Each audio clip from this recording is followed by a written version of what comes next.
Mula sa tahanan hanggang sa bawat sulok ng lipunan, halina't pakinggan ang tinig ng kababaihan. Isang oras ng makabuluhang talakayan tungkol sa karapatan, karanasan, at hamon na hinaharap ng kababaihan. Tumutok tuwing Biyernes, 1:00 ng hapon sa Radyo Magazine 1278 AM at Capital 104.3 FM. Sumali sa online usapan sa ating live stream sa Facebook page ng Philippine Commission on Women, Radyo Magazine, at The Capital FM at sa YouTube channel ng Radyo Magazine. Sabado replay, meron din tuwing 12:00 ng tanghali sa Radyo Pilipinas, Radyo Publiko 738, TV Plus Channel 3 at the For the Box Channels 45 hanggang 49. Makinig, manood, at manindigan. Ito ang Tinig ng Kababaihan. Lakas ng takbo, tinig ng kababaihan, tanong na madahalaga niyang Pilipinas, kayo po ay nakatutok sa programang tumatalakay sa gender equality at women empowerment. Mula po sa Presidential Broadcast Service, Bureau of Broadcast Services, ako po si Sharon Enriquez. At mula naman po sa Philippine Commission on Women, ako po si Kim Harold Pehi. Welcome po sa ating programang Tinig ng Kababaihan. Happy TNK Day, Miss Sharon. Same to you. Napaka-espesyal ng araw na Correct. ito, ngayong August 14, dahil ngayon natin ipinagdiriwang ang 17th anibersaryo ng Magna Carta of Women o Republic Act No. 9710. That's right, Kim. At 17 taon na ang Magna Carta of Women. Kaya this calls for a celebration para sa ating mga advocates. Kaya naman binabati namin kayong lahat ng Happy MCW Anniversary ngayong August 14, 2026. I think yung ibang agencies, mga local government units ngayon ay may mga isinasagawang programa in line with the celebration of the Magna Carta of Women. And of course, happy TNK listening sa lahat ng ating masugid na tagapakinig sa Radyo Magazine, Capital 104.3 FM at maging sa PBS Receiver app. Happy TNK viewing din naman po sa lahat ng mga nakatutok sa ating live stream sa Facebook ng PCW, Radyo Magazine at Capital 104.3 FM. At kung hindi pa po kayo nakaka-like or nakaka-follow sa aming mga Facebook, please like and follow na po. I-search lang po ninyo sa Facebook ang Philippine Commission on Women, syempre, at Radyo Magazine 1278 AM at 104.3 The Capital. And of course, syempre ang Radyo Pilipinas. Pwede rin po kayong mag-join sa ating Gadvocates Community Facebook group para po sa ating mga active sa FB. At dahil may Sabado replay din po, ang Tinig ng Kababaihan tuwing 12:00 hanggang 1:00 ng hapon sa Radyo Pilipinas, Radyo Publiko 738. May kasabay din po itong live stream sa Radyo Pilipinas Facebook. Please like po and follow din po ang Radyo Pilipinas Facebook na mention ko na po. Nauna pala ako. At kung kayo po ay mahilig manood ng telebisyon, maaari nyo rin pong mapanood ang TNK replay tuwing Saturday po yan, 12:00 ng tanghali hanggang 1:00 ng hapon. Sa TV Plus naman po yan, Channel 3 at For the Box, Channel 45 hanggang 49 po. Pwede nyo rin pong balikan ang ating mga past episodes sa PCW website, YouTube channel, at Digital Guide Library. At dahil anniversary po ngayon ng Magna Carta of Women, nais ko po kayong tanongin, Miss Sharon, bilang babae, ano-ano ba yung mga pagbabagong naranasan at nakita ninyo simula ng maisabatas ang ating Magna Carta of Women noong August 14, 2009? Sa amin, nakita ko kasi na mas naging bahagi ng sistema ng pamahalaan and other government agencies yung gender equality. Wow. Kaya sa akin, very essential o important. Naging matibay din ang proteksyon sa mga kababaihan laban sa discrimination at saka sa violence o karahasan. And also, nakita ko rin yung mas malawak na access sa serbisyong pangkalusugan. Kasi ngayon, ang mga babaeng buntis, di ba, pag nanganak na, ay mas mahumaba na ang kanilang maternity leave. Wow, ang daming accomplishment bilang Yan, ang ating ilan pa lang batas. yan. Ilan pa lang yan, Miss Yes. Sharon. Talagang napaigting ang ating advokasya ng Magna Carta of Women on Gender Equality at Women's Empowerment. Salamat, Miss Sharon, sa inyong pagbabahagi. Tunay nga po na maraming pagbabagong idinulot ang ating Magna Carta of Women. At mga ka-TNK, isang dagdag alaman po, isa sa mga pagbabagong idinulot ng MCW ay ang pagpapalit ng pangalan po ng aming opisina na dating National Commission on the Role of Filipino Women o NCRFW na ngayon ay mas kilala bilang Philippine Commission on Women o PCW. Di ba? Mas umikli yung pangalan namin.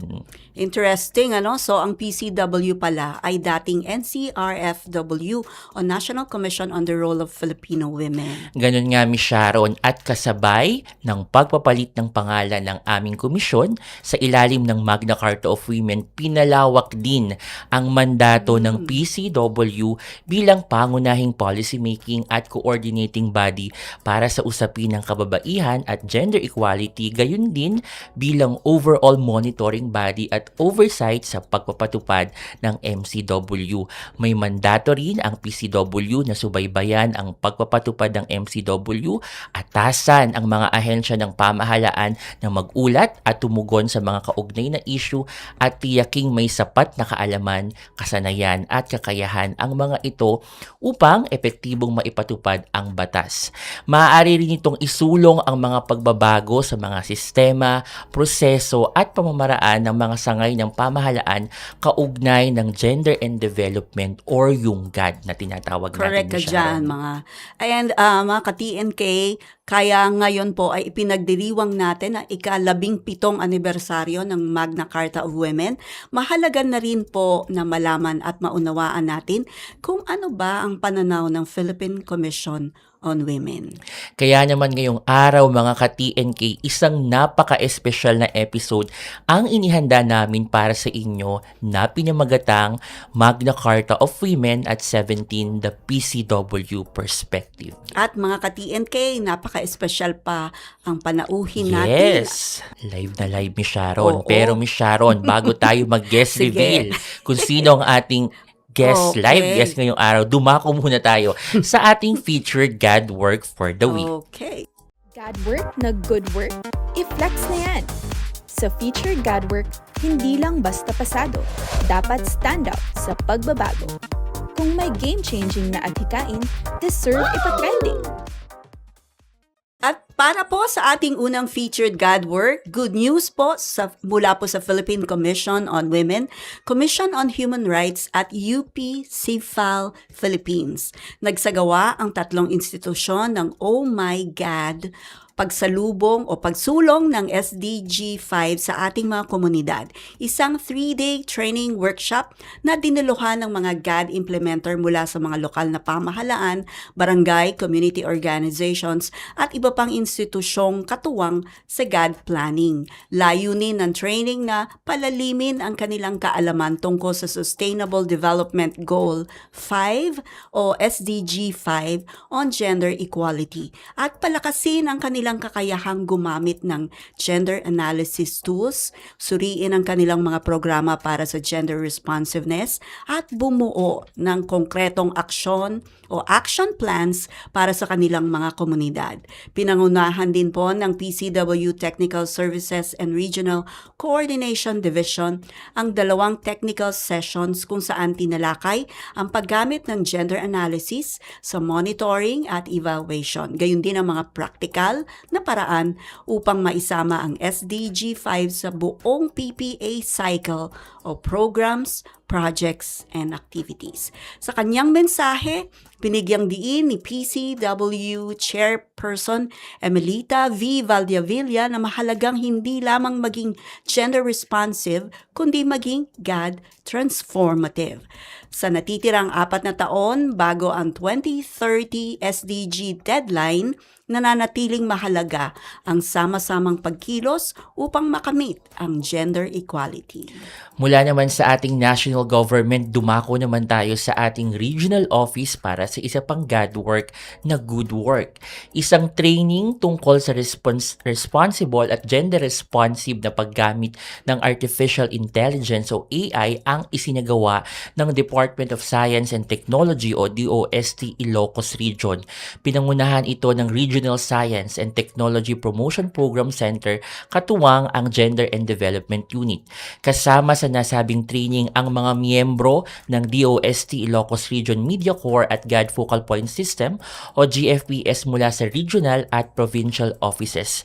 Layunin nitong palakasin ang kanilang kaalaman, praktikal na kasanayan at ethical understanding sa paggamit ng AI kabilang ang strategic prompt engineering habang itinataguyod ang responsable, inklusibo at gender responsive na komunikasyon sa workplace. Isa rin sa mga naging speaker ay mula sa National God Resource Pool or NGRP ng PCW na nagbahagi ng gender perspective sa usapin ng paggamit ng AI. Sa panahon ngayon na mabilis na umuunlad ang AI, mahalagang matiyak na ang teknolohiya ay nananatiling responsable, inklusibo at gender responsive. At mula naman po sa Ilocos Region, dumako naman tayo sa Lanao del Norte. Para po sa ating panghuling featured God work, hinikayat po ng Philippine Sepak Takraw Federation President Karen Claire Caballero ang mga stakeholder sa lalawigan na makipagtulungan sa Federation upang palawakin ang oportunidad para sa mga kababaihan at batang babae sa sports o sa larangan ng sports. Kabilang dito ang coaching, certification, technical officiating courses at community-based Sepak Takraw programs upang mas marami pang babae at batang babae ang mahikayat na makilahok sa sports. Ipinakilala na rin ng Federation ang girls divisions sa national competitions at nagtatag ng taunang All-Women's League sa tulong ng Philippine Sports Commission.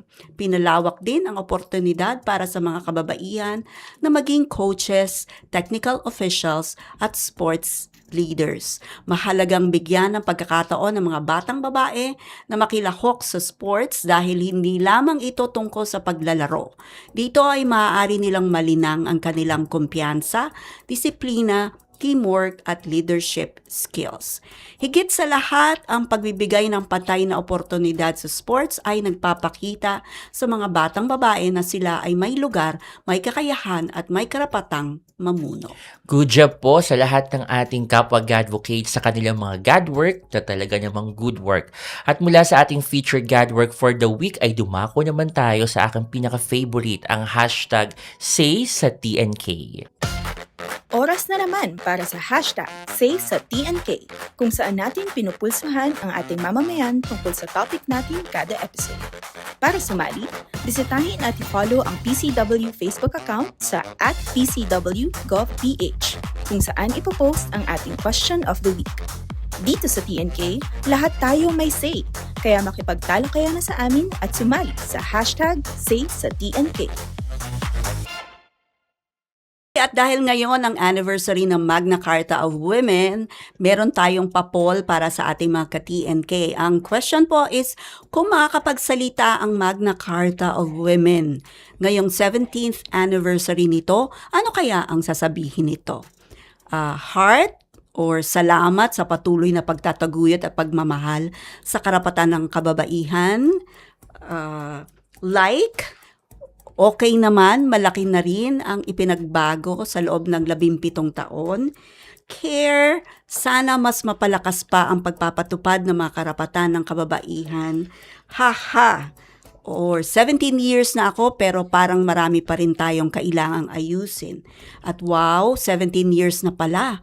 Ang dami na ring nangyari o nating pinagdaanan pero hindi pa tapos ang laban. Sad, 17 taon na pero may mga kababaihan pa rin hindi ramdam ang pagbabago. At angry, 17 years na pero hindi pa rin sapat.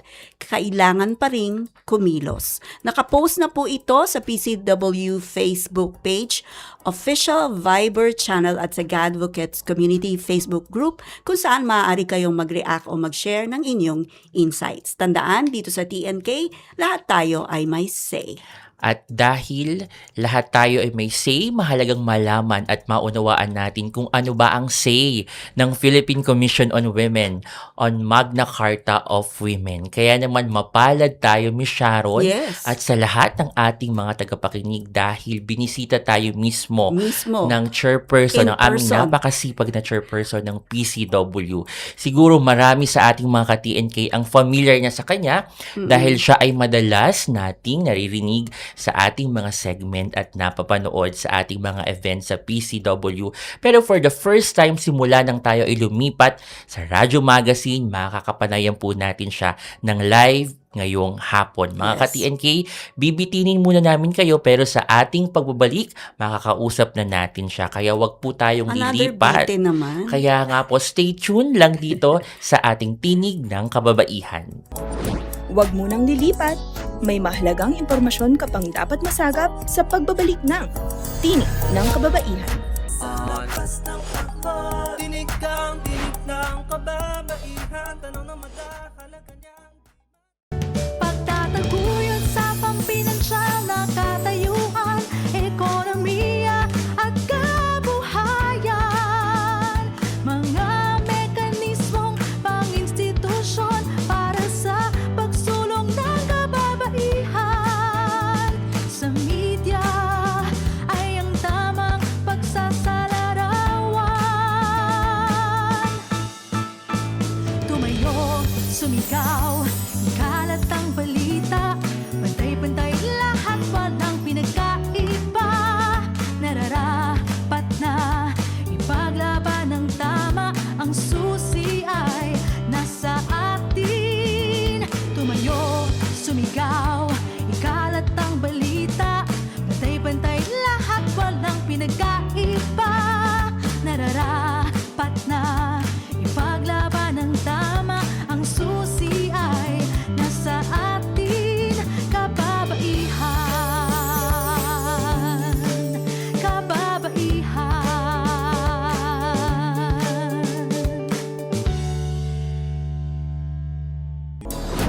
Tuloy ang daloy ng diskusyon. Nagbabalik ang inyong kaagapay sa pagkakapantay-pantay at pagpapalakas ng kababaihan. Ito ang Tinig ng Kababaihan.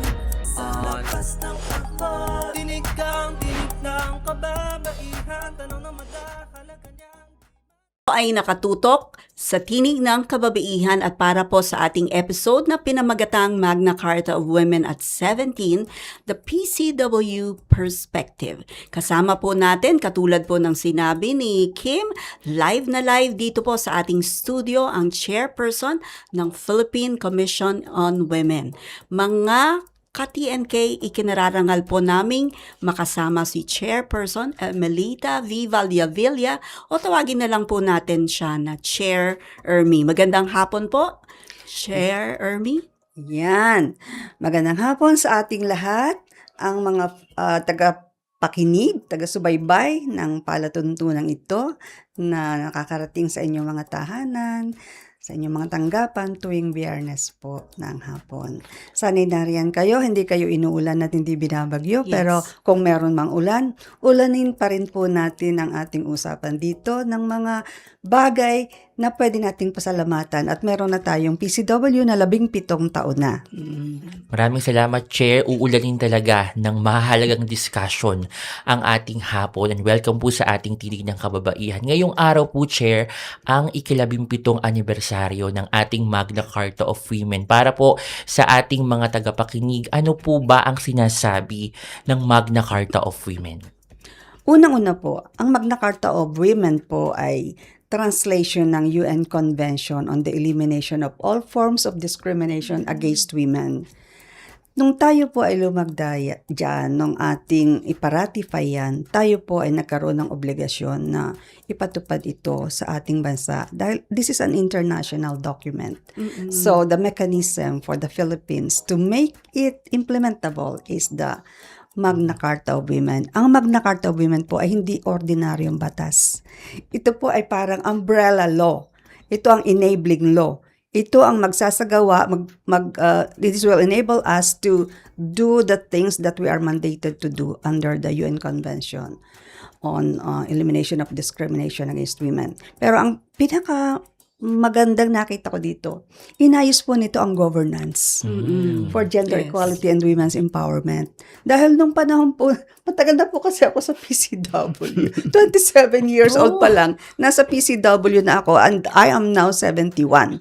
So, nung panahon nagsisimula kami, ang talagang akala ng gobyerno at ng taong bayan, ang tungkulin para sa kababaihan, NCRFW lang ang may trabaho nun.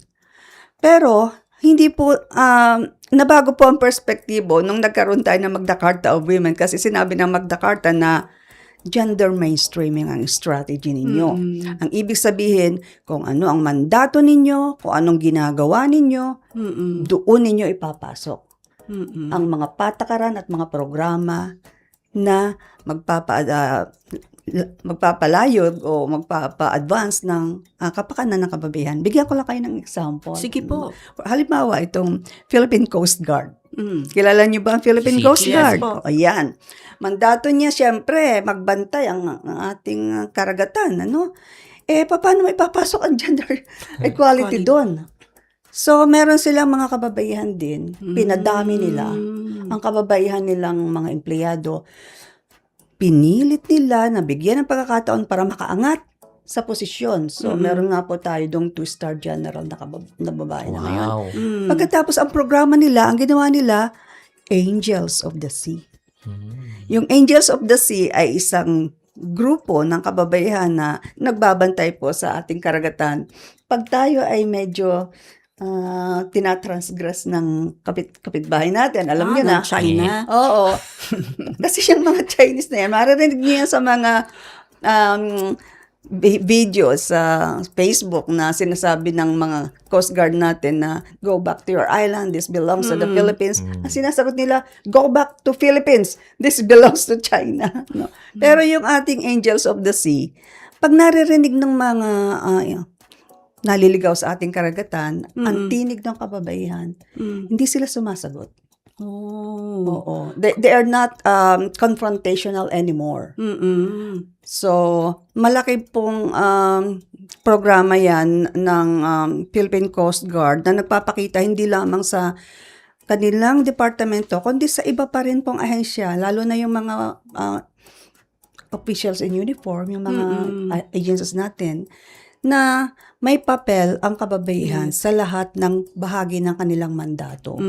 So, kagaya nga po dun sa Philippine National Police, meron po sila talagang mga programa na para sa kababaihan ng nilang mga polis. Dahil pag mga babae po yung mga biktima, hindi naman pwedeng ipasa mo na lang kung kanino. Siyempre, kailangan sa mga kababaihan polis sapagkat mas naiintindihan nila ang suliranin ng kababaihan at mas comfortable po yung kababaihan na magsiwalat sa kanila kung ano ang kanilang gustong mangyari.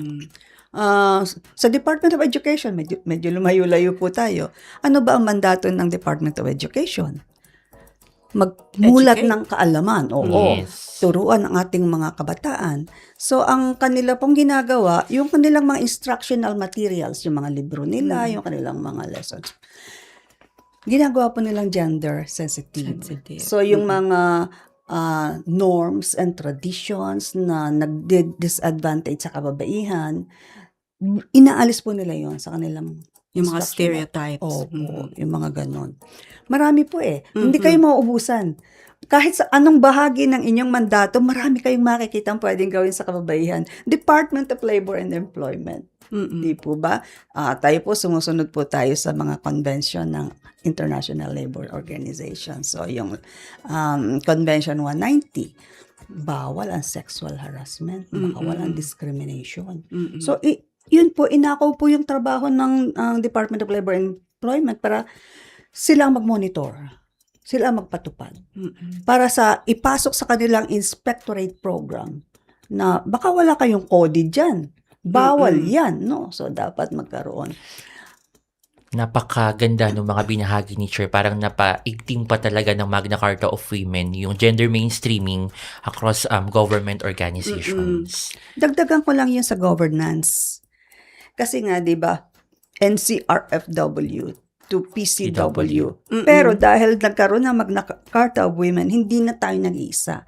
Naging whole of government approach at naging whole of society engagement. Wow. So, for example, dati pag hindi sumusunod sa Magna Carta, sa batas ng pangkababaihan ang mga gobyerno, wala.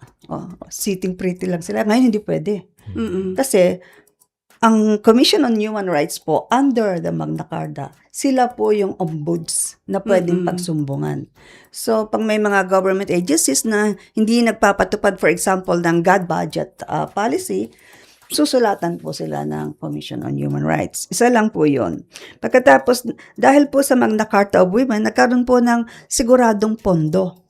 Dati po kasi meron na tayong RA 7192, yun po yung ODA God budget. Meron na rin po tayong GAA God budget. Pero dito po, ginawa po niya talaga na pangmatagalan, institutionalized na po yung dalawang klase ng budget na yon. Ibig sabihin, pwede tayong kumuha sa Official Development Assistance ng 5 to 30% at pwede rin po tayong kumuha sa GAA, General Appropriations Act, ng from 5 to pasawa. Kahit saan po ninyo gamitin na pampaulad sa status ng kababaihan, pwede po yun. Kasi ang purpose po ng 5% ay gawin yung 95% na responsive sa pagpapaunlad ng kakayanan at saka ng karapatan ng kababaihan. Okay. Ma'am Chair, pwede po ba tayong magbigay ng mga halimbawa kung ano po yung, although nagbigay kayo ng mga examples na, pero ano po yung mga batas na nagbuhat sa provision ng MCW? Pwede po niyong i-elaborate po? Para po sa kaalaman ng ating mga tagapakinig, meron po tayong 111 laws on women and gender equality Under po na. ng MCW. Pero pwede po akong magbigay ng 10. So po, kahit 5 man lang. Ang dami po talaga eh. Talaga? Dahil, kumbaga, nanganak po eh. 111. Sa buong Pilipinas po at saka sa iba-ibang sektor na may kinalaman sa kababaihan at saka sa gender equality. Pero kahit 10 na lamang po. So, unahin po natin 2011, napasa yung RA 10151. Ito po yung labor code provision na bawal mag-overtime ang kababaihan. Ang pag-iisip po kasi dati ay ang kababaihan hindi dapat ma-expose sa panganib, no? So, pagbawalan silang lang magtrabaho sa gabi kasi baka sila ay madisgrasya sa daan. Hindi po ganun ang solusyon. Kung sila ay baka madisgrasya, alisin mo yung disgrasya. Huwag mong alisin yung karapatan ng kababaihan na mamili kung gusto niya magtrabaho o hindi. Diba? So, nabago po yan. Tapos, yung pong sa 2012 po, na ipasa naman po yung RA 10354. Ito po yung Responsible Parenthood and Reproductive Health Right. So, yung Section 17 po ng MCW ay kailangan po ng comprehensive and gender-responsive health services. Kasi ang pananaw po dati kasi sa kababaihan ng women's health, panganganak lang. Nutrition lang for pregnant women. Hindi po ganun kasi from womb to tomb po, meron tayong mga health needs. So, Correct. dito po, napalakas po yung aspeto ng health ng kababaihan. Ang isa pa po ay ang batas kasambahay. Because this is predominantly women. Napakagandang batas. Oo, napakagandang kasambahay. batas nito. So, dati kasi, walang batas na nangangalaga sa kapakanan ng mga kasambahay. Kaya noon ang mga kasambahay, kung magkano ang ibigay na sweldo, kung yun lang ang option niya, tatanggapin na niya kasi wala siyang ibang makakuha. Kahit siya ay pagsalitaan ng masasakit, kahit sila ay saktan. Kung mapapansin po ninyo ngayon, madalang na po yung mga report na pinaplansya ang mukha, ginugulpi, pinalalayas ng walang sahod. Madalang na po yan kasi bawal na bawal po yan. At bukod po dyan, nagkaroon din ng leave, nagkaroon po ng mga health. Day off? Opo, healthcare. Sa totoo lang po, pinagmamalaki ko, 15,000 po ang sweldo ng katulong ko. Ako lang ang pinaglilikor. At wala siyang ginagawa kundi igayak ang baon ko sa umaga para may dala kong baon. Wow. Wow. And along with that, we are also able to teach the women about their rights, na hindi okay na minamaltrato sila sapagkat may mga karapatan sila sa ilalim ng batas. Meron pa pang isa, 2016 Anti-Mail Order Spouse Act, which expanded earlier anti-trafficking protections. Kasi, syempre, alam na natin yan. Ang natatraffic po, kung hindi kabataan, kababaihan. Po. So, ito, nagbigay ng added na protection sa, kunwari ay papakasalan, pero pagdating pala doon, hindi naman pala. Meron pa pong isa, yung 105-day expanded maternity leave law. Yes, So, talagang nagagamit po yun, Opo. Chair. Opo. Medyo mababa pa rin po tayo based on the international standard. Pero okay na rin po ito kaysa ron sa dati. At saka correct. lahat po ay may mandato na magbigay ng maternity leave. Ito po yung sikat na RA 11313. Yes. Ito po yung bawal bastos. Yes. Yun. Safe spaces. Na dati Safe ang Spaces mga Act. kababaihan natin, sa bagay ngayon, hindi nala kababaihan na binabastos, pati yung mga LGBTIQ plus binabastos na rin sila. Pero mas marami yung kababaihan at lalo na ang bata, yung mga teenager, lalo na yan. Ngayon, maigting po ang pagpapatupad ng batas na ito at ito ay pinangangatawanan ng multi-agency bodies.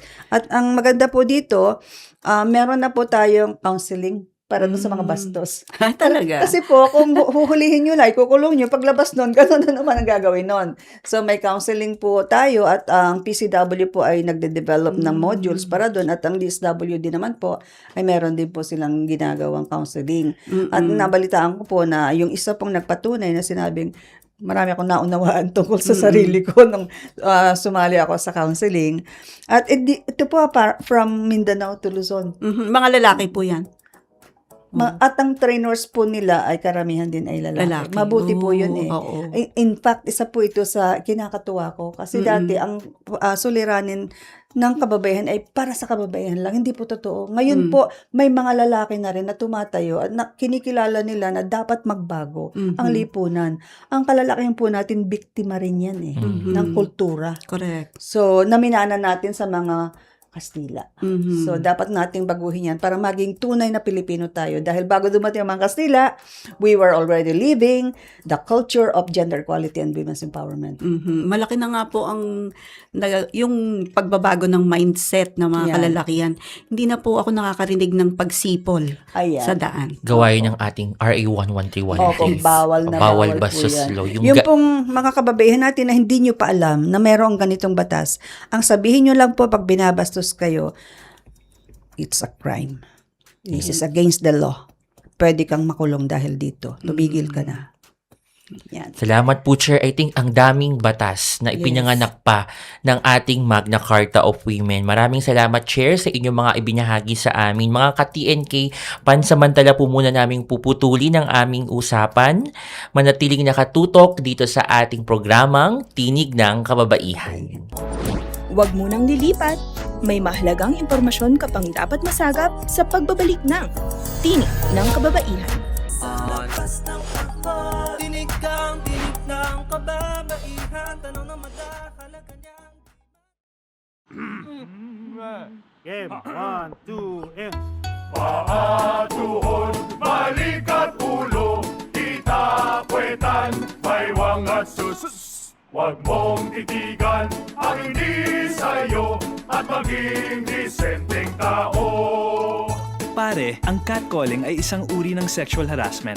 Di biro ang sexual harassment at di nakakamacho ang pang-aabuso. Isang paalala mula sa Philippine Commission on Women.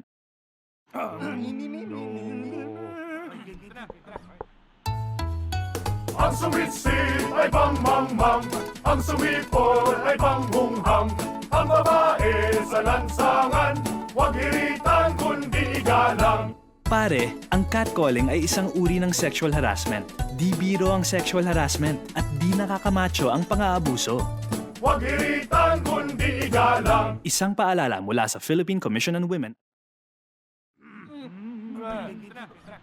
Chong chong chong chong pasipol-sipol mga manong sa labas magpigil at gumalang kaya ikaw sara bibig kundi maganda ang lalabas. Pare, ang catcalling ay isang uri ng sexual harassment. Di biro ang sexual harassment at di nakakamacho ang pang-aabuso. Kaya ikaw sara bibig kundi maganda ang lalabas. Isang paalala mula sa Philippine Commission on Women.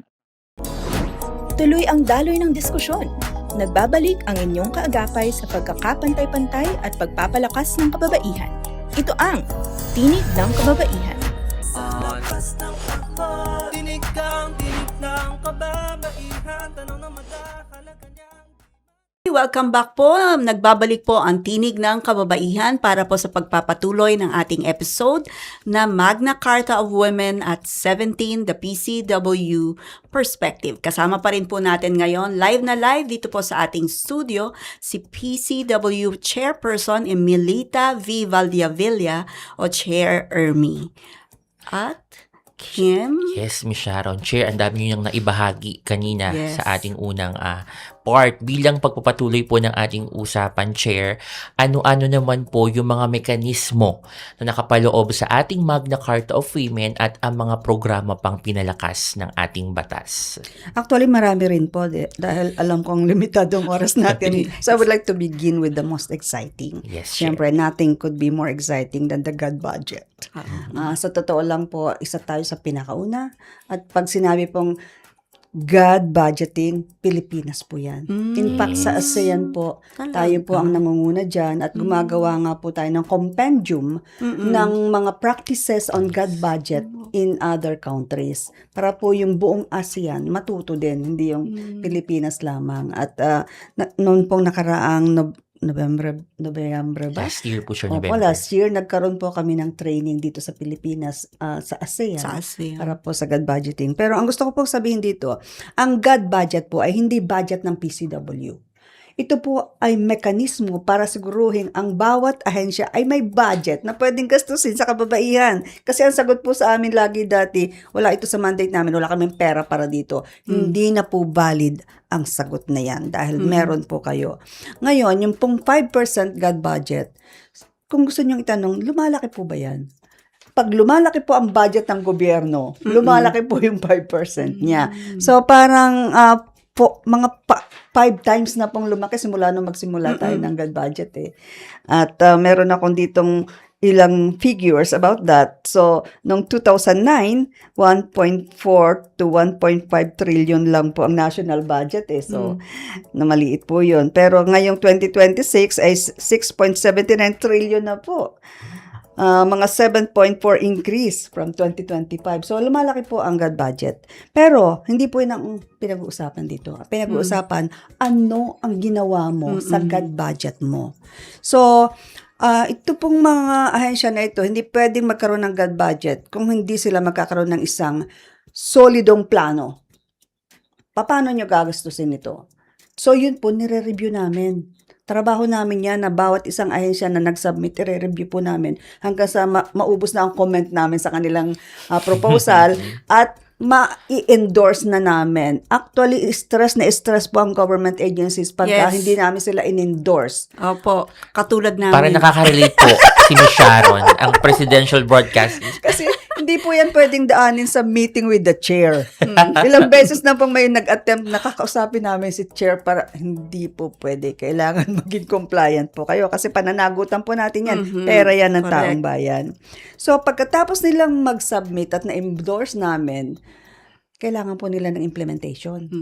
So after 1 year, magsasubmit sila sa amin ng report, annual report. Hindi basta annual report, ebidensya.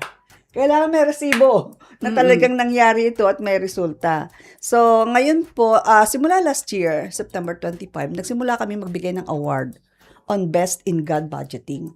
Pero dati po, ang amin lamang na ang basehan ay gaano kalaki ang binigay ninyo sa God at sino ang pinakamalaking nakagastos at ano yung mga pinuntahan. Pero ngayon po taong ito, sasamahan po namin ng ano ang nagawa ninyo para sa kababaihan. Kahit gaano kalaki ang inyong nagastos, kung wala kayong maipakitang ebidensya na umunlad ang kapakanan ng kababaihan sa inyong nasasakupan. Hindi rin po yun maganda. So, ang God budget po, may advocacy na pataasin yung 5% to 10%. Sa totoo lang po, okay lang yung tumaas, pero para sa akin, ang importante pa rin ay ano ang pinagamitan Ano yung ninyo at ano ang naging impact sa kababaihan. So, God budget will continue to be one of the excellent features of our God strategy in government kasi may plano, may accountability. And when it comes to accountability po, ang aming pong process ay ISO certified. Ina-audit po din kami dyan. Kaya hindi kami okay. pwedeng mag-easy-easy lang. Talagang seryosahan po ito. Ang kanila pong expenses ay ina-audit ng COA. Yes. At pag hindi po masaya ang COA, meron po kayong Audit Observation Memorandum. At alam ng head of government agencies, ayaw na ayaw nila ng AON. Hindi sila titigil hanggat hindi mawala yun. Ina-audit din po ito ng DBM. Tinitingnan ng DBM kung tama ba ang pagkakagamit.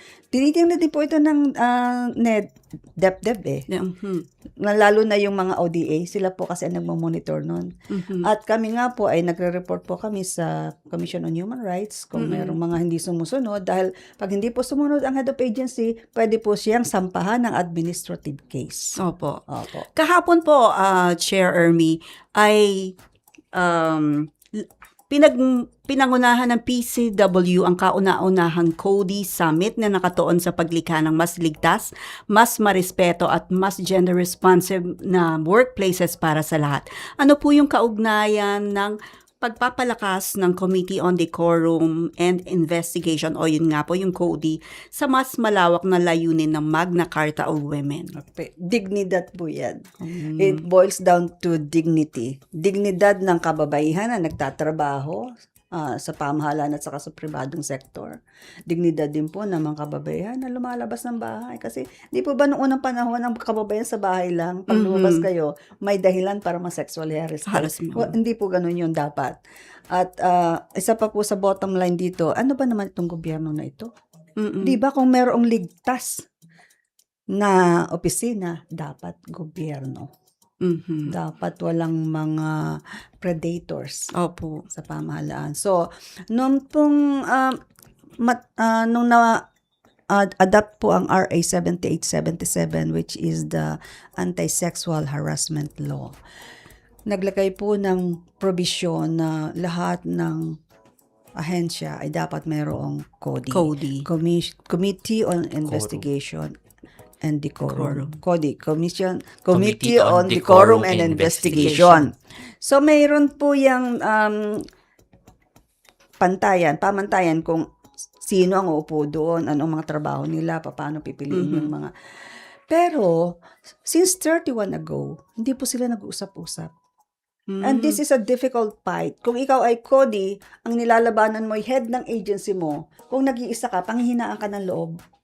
So, ngayon, inaayos po namin yan. After 31 years, pinag-uusap-usap namin sila. Ano yung mga strategies ninyo na nag-work? Diba? Ano yung mga knowledge base na ginagamit ninyo? Kailangan natin meron tayong database na kompleto, comprehensive. So, hindi lang yung mga nagiging biktima, kundi yung nang bibiktima rin. At nasaan ba sila? Siyempre, kailangan nating malaman kung sino-sino ba itong mga taong ito na nasa gobyerno na yun pala, ganito ang kanyang trabaho. So, inaayos po namin yan sa pamamagitan ng pag-ugnay-ugnay ng mga CODI mechanisms. At may maganda pong lumabas Dahil nag-press conference kami. Tinanong ko ang media, kayo ba, mayroon ba kayong CODI? Anong sabi po? Naintindihan nila, wala sila. Wala. Parang nagsiklab sila. No? So, tinanong naman niya kami, paano naman po malalaman ng mga tao na mayroon palang CODI?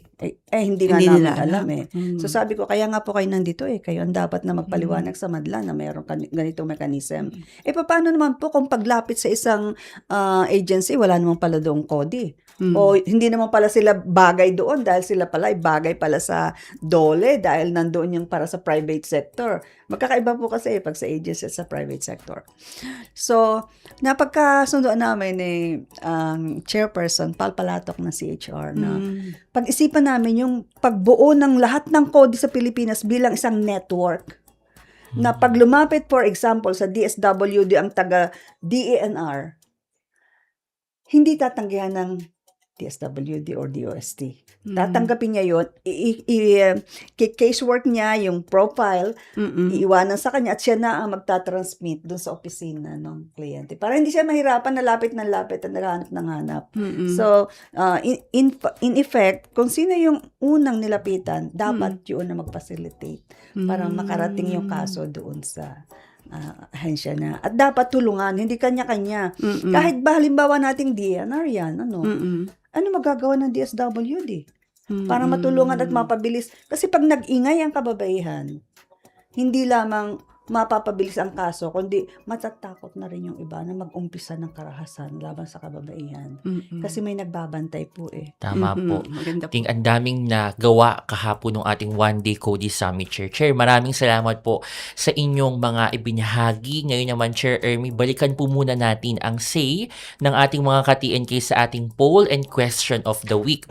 Kung makakapagsalita ang Magna Carta of Women ngayong 17th anniversary nito, ano kaya ang sasabihin nito? Ito po ang say ng ating masugid na taga-subaybay na si Sean Kyle Flores.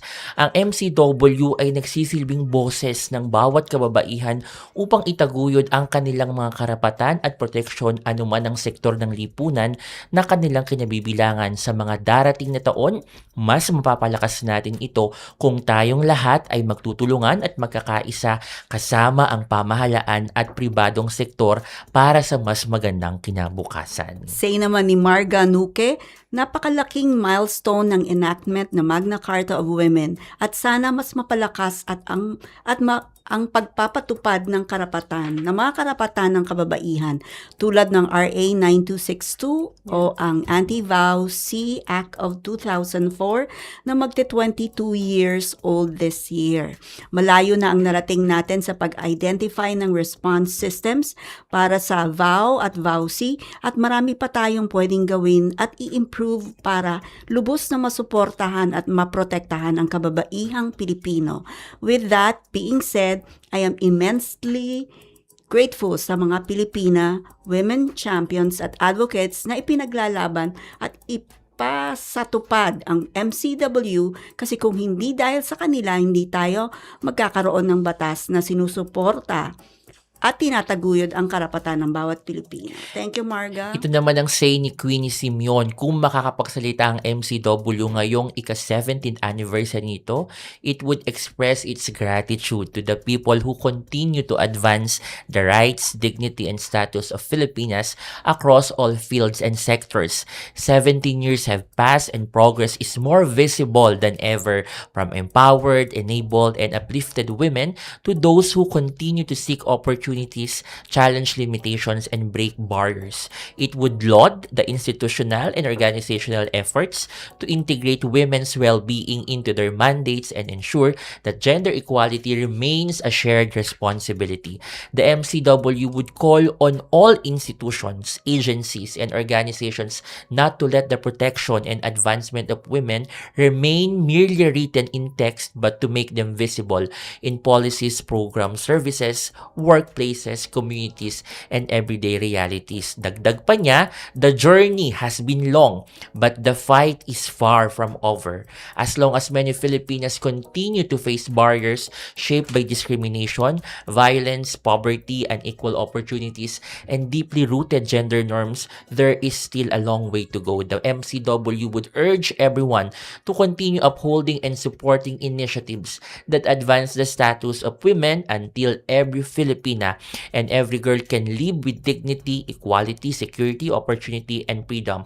Above all, it would remind us that women's rights are not a favor granted to them. They are human rights. Samantala, ito naman po yung resulta ng ating poll. 57.42% ang nag-heart. Salamat sa patuloy na pagtataguyod at pagmamahal sa karapatan ng kababaihan. 2.15% ang nag-like. Okay naman, malaki na rin ang ipinagbago sa loob ng 17 taon. Ang carry up, 18.42%. Sana mas mapalakas pa ang pagpapatupad ng mga karapatan ng kababaihan. 2.63% ang haha. Buti naman, 17 years na ako pero parang marami pa rin tayong kailangang ayusin. 16.27% ang napawaw. 17 years na pala, ang dami na rin nating pinagdaanan pero hindi pa tapos ang laban. 1.91% ang sad, 17 taon na pero may kababaihan pa rin hindi ramdam ang pagbabago at 1.20% ang angry. 17 years na pero hindi pa rin sapat, kailangan pa rin nating kumilos. Ang resulta po ng ating poll ay kinuha ng aming team mula sa PCW Facebook, Messenger, official Viber channel, Gadvocates Community Facebook group at sa aming internal email poll. Pinakamarami pong sumali sa Messenger at pumapangalawa po ang ating Gadvocates Community Facebook group. Huwag munang lilipat. May mahalagang impormasyon ka pang dapat masagap sa pagbabalik ng Tinig ng Kababaihan. Lakas ng takbo, tinig kang tinig ng kababaihan. Tanong na madahalaga niyang Di ka kukupas dahil ikaw ay ginto. Ginto. Ikaw ay ginto. Kaya mong itaguyod ang karapatang pantao. Kung kaya nila, kaya mo rin ito. Kaya't huwag mong kalimutan, ikaw ay ginto. dapat kabigyan ng halaga. Lahat ng tayo nagmula sa iyong sinapupunan. Hindi ka may karapatang magdesisyon. Ang bagmo sa ekonomiya ay hindi na iba. Hindi na iba sa aming kalalakihan. Isigaw sa maglabayan ang iyong kakayahan. Sa kaunlaran na kayang iyong maiambag. Ikay dito dapat bigyan ng Sa karangalan. tibay mo pusay, talisay kang tunay. May taglading ka mangha-mangha.